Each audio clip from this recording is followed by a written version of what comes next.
Yeah, so the thing that I'm pushing at the moment, along with my colleagues, is AI literacy.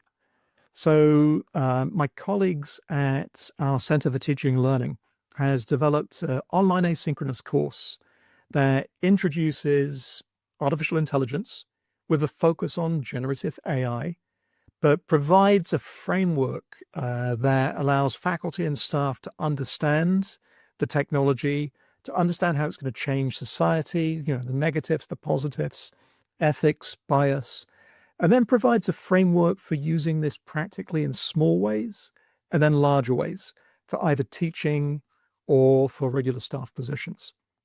But what I'm looking for is within my college and then ultimately the university, we have a 100% take up rate.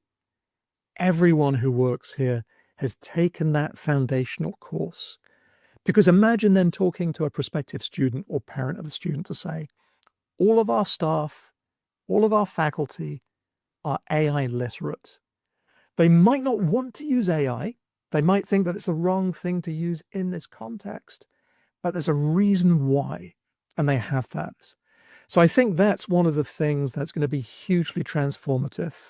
Um, and if there are folks, on this podcast who don't have that centralized support, realize that there are really good places that they can go to online to provide that. So the University of Helsinki, back in Finland in 2018, put together one of the most effective MOOCs that provides a foundation for artificial intelligence. They've built two more on that. They've been localized to over 50 languages. You get a certificate when you take that. So I think for any organization, if you can say, we have that foundation of AI literacy, then you're going to make some really smart decisions going forward.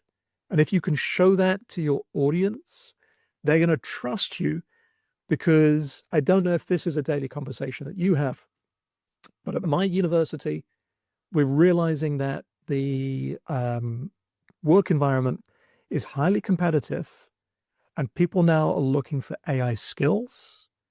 And it's taking longer sometimes for a student to get that first job or a better job. So we're making sure that our students are prepared for this new reality.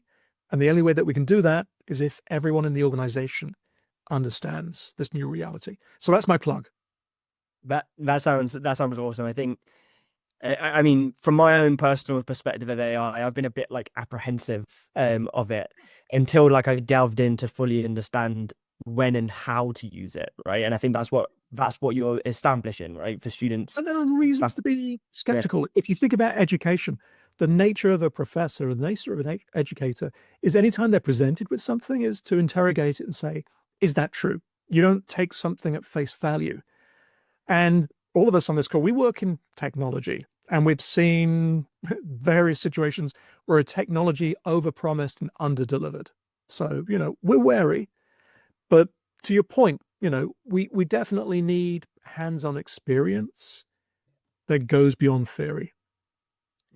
Yeah, I was listening to a podcast on this recently, actually, just talking about AI in general and these predictions that this is our generation's industrial revolution, and that the ways in which we communicate, work, socialize are going to be changed so significantly by this technology because of how rapidly it's continuing to sort of develop over such a short period of time. I remember looking at AI for the first time, or ChatGPT when that first launched, probably about 2 years ago, and it being able to summarize something for me really quickly and me being blown away by that. And now it can just automatically generate a video based off of one sentence prompt, and that's what's happened in 2 years. But being able to understand when those different features can be used effectively for the workplace, but also how that can be leveraged to teach, but to learn as well, using that to be able to say, take this, quiz me on it, do this with this information and things. It can really set students apart,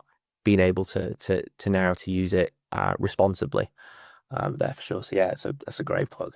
So here's my dumb concept there. So when I teach about AI to my students, I say, I want you to be a sommelier for AI.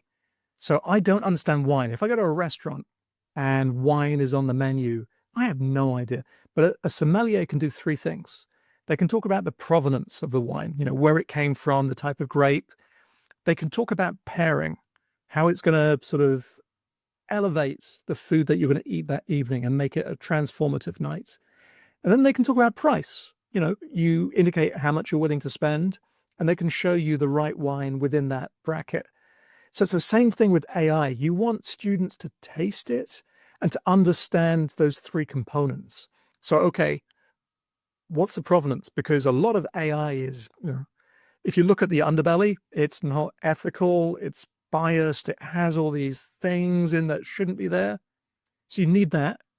You need to understand pairing, how it's going to work for a particular task. And then you need to understand price, how much is it going to cost? And the cost of implementing it, how is that going to change you and your colleagues? So like I said, that's my dumb concept that I'm trying to sort of share with my students. I like that. Be the sommelier can be the tagline of the the podcast. AI sommeliers.